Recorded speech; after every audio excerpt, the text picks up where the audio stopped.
Over the past few months, I've been fighting a losing battle against non-stop projects while trying to stay organized. So for 2019, I plan to tackle some shop projects, the first of which is this drill press stand where the base of the drill press sits beneath the top surface, freeing up valuable surface area. It also has a vertical drawer to give you additional freedom for storing your tools. Another feature is a pull-out platform where you can use as a tabletop to keep important paperwork such as invoice, to-do lists, or plans so they don't get dirty, torn up, or lost in the shop. Alright, let's get started. I started out by breaking down the large plywood sheets to more manageable sizes in my driveway using my track saw before taking them inside to my table saw where I cut the main cabinet size down to size, and I just roughed out the other pieces, which will be cut to fit later on.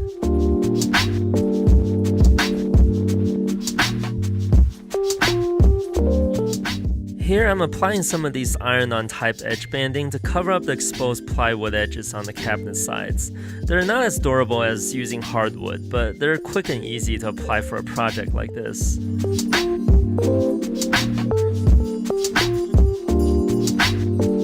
I began the assembly process of the cabinet by drilling pocket holes on the two side panels as well as the underside of the bottom panel.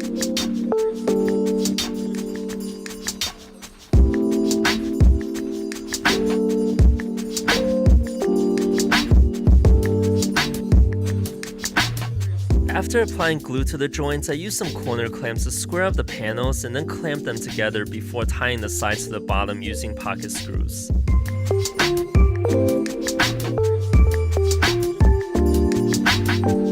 Next, I drill pocket holes into the two back panels in the vertical partition. The reason that the back panels are 3/4 inch thick is because the shorter one will support the platform that the drill press will sit on. I kept the longer back support at 3/4 inch just to keep things consistent.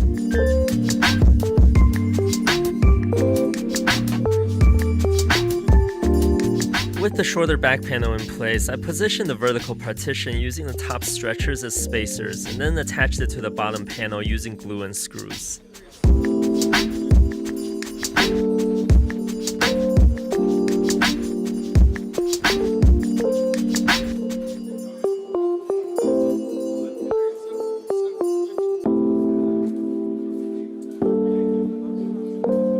And finally, I attached horizontal stretchers on top to tie everything together. Keep in mind that the pocket screws on these needs to be offset differently so that the screws do not run into each other.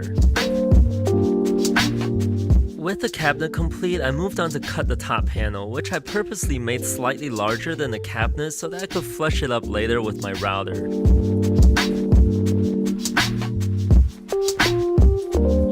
I fastened the top to the cabinet using glue and pocket screws, as well as a few screws through the stretchers.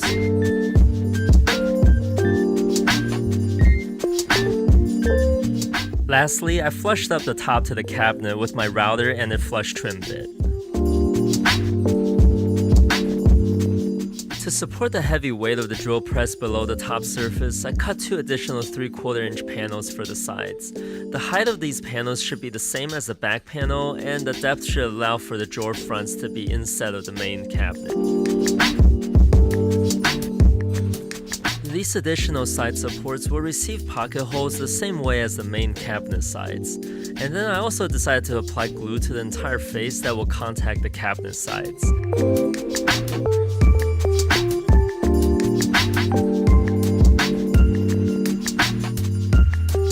With the vertical support secured, I measured and cut the platform for which the drill press will sit on. With this platform sitting on the two vertical supports, I essentially just created a cabinet within a cabinet. Next, I clamped the platform down and secured it to the rest of the cabinet with, you guessed it, glue and screws.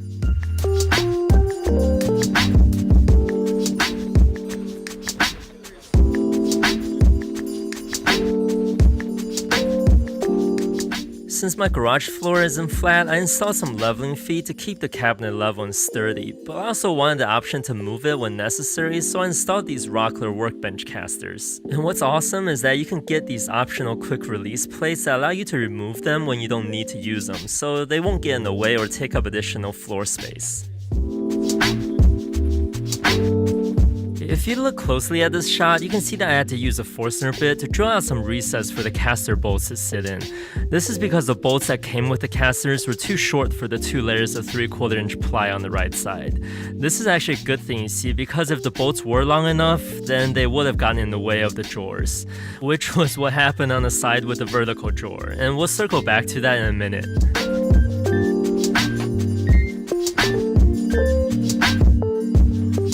Next, I used a 4-inch hole saw and a jigsaw to cut the slot for clearing the drill press column, and I followed up with a router and a roundover bit to knock down the sharp edges.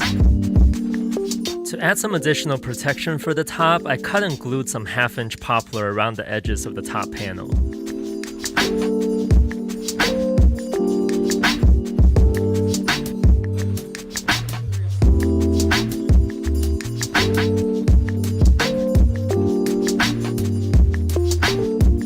With the cabinet complete and drill press sitting in its new home, I moved on to the drawer boxes, which are made of 1/2-inch ply for the sides and 1/4-inch ply for the bottom.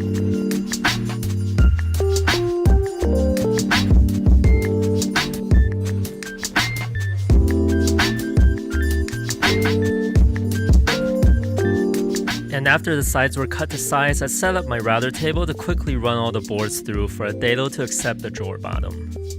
I used a clamping square and dog holes on my workbench to square up the sides before gluing and brad nailing the 3 sides together.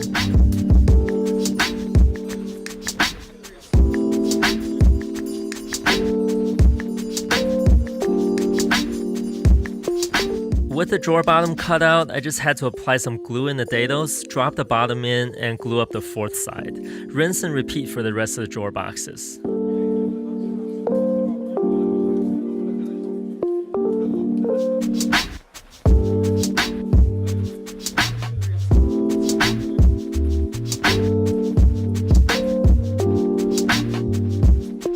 Next, I moved on to making the writing platform, which was just made with a simple 3/4 inch ply with your lumber of choice for the trim as well as for the cross supports underneath.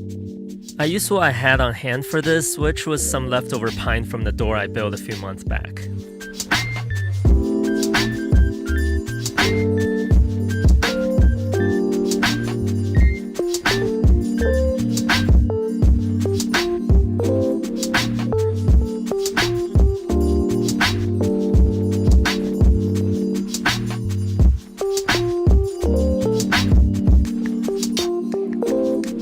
When gluing up the cross supports, I laid some offcuts on top to help distribute the clamping force. With the drawer boxes complete, I moved on to installing them, by first installing the bottom drawer slide with an offcut as a spacer. Then I positioned the bottom drawer box about 1/4 inch up from the base. And to attach the slide to the drawer box, I first pulled the slides out with the box in order to fasten 2 screws to either side. Then I removed the whole assembly and added a 3rd screw to each side to secure it. Referencing off of the bottom box, I stacked up some more spacers to help me position for the next set of drawer slides, and just rinse and repeat these steps all the way to the top.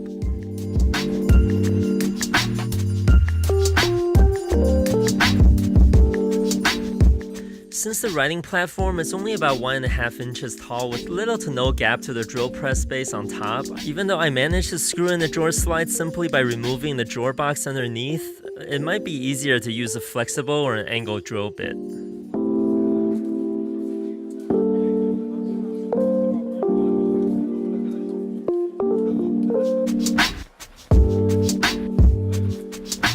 Next, I moved on to making the vertical drawer box, which consists of 3 sides screwed and glued into one large panel.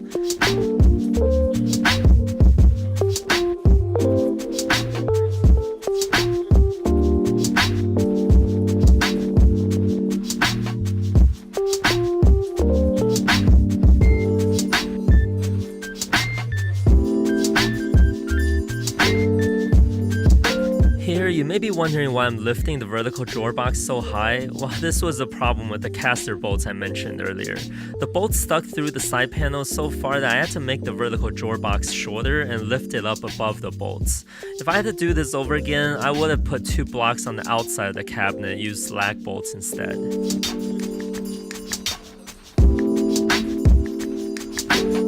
And finally, with all the drawer boxes in place, I cut the drawer fronts from one piece of 3/4 inch ply. Before attaching the drawer fronts to the drawer boxes, I first marked out and drilled holes for the drawer pulls. Here, I'm using some very expensive spacers to help me place the drawer fronts in the proper location so that I could mark and drill the corresponding holes in the drawer boxes. These holes are slightly larger than the ones drilled in the drawer fronts. This will allow me to make any additional adjustments before tightening down the drawer pulls, which will secure the drawer fronts to the drawer boxes.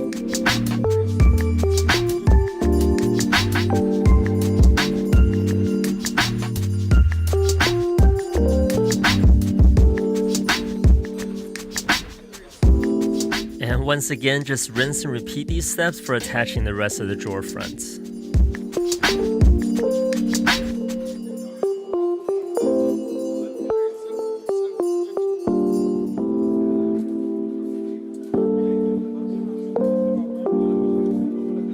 But of course, we're not in the clear yet. When I went to attach the drawer front to the writing platform, I realized that the screws were too short since the trim around the platform was so thick. So I ended up using a Forstner bit to drill a recess into the front trim until a good amount of threads were exposed.